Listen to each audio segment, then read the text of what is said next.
Сайн мэдээ. CNN-ийн зарласан аялахад тохиромжтой 16 орны жагсаалтад Монгол улс багтлаа.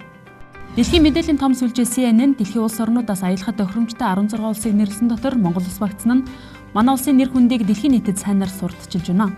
Аялахад тохиромжтой 16 улсыг CNN ямар үзүүлэлтээр тодруулав гэдгийг манай улсын аялал жуулчдын салбарын албаныхан мониторинг хийж үзжээ.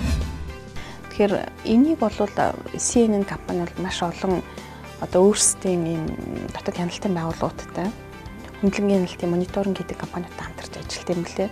Тэгээ үүнийг бол энэ олон танталтуудынхаа үндсэн дээр бол тухайн жилд хамгийн хэвлэл мэдээллийн хэрэгслээр цацагдсан.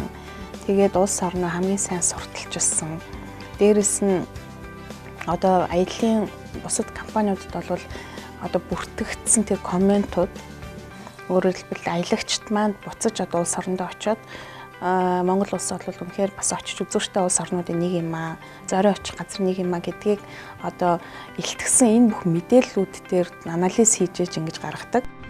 Энэ жил манай улс ASEAN-ийн дэд хэмжээний уулзалтыг зохион байгуулна. Дэлхийн нэр нөлөө бүхий удирдагчид манай улсад чуулгаас урьдчилж CNN Монгол улсыг аялахад тохиромжтой улсаар зарласан нь цаг үеэ олсон сайн мэдээ болж байна.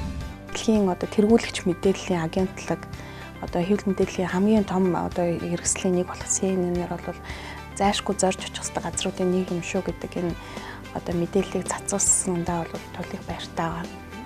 Байгалийн үзэсгэлэнт унган төрх эрүүл органик байдал нь Монгол улсыг дэлхийд гоёор харагдуулах нэг үнцэг. Нэгүгээр дэлхийд нүүдэлчтэй аялал жуулчлал гэх нэршлэлийг манлайлагжуулсан нь Монгол улс байхаар аялал жуулчлалын салбарын бодлого боловсруулж байна. Мөн 2000 онд батлагдсан аялал жуулчлалын тухай хуульд шинжилсэн найруулга хийхээр энэ салбарынхан ажиллаж байгаа юм а.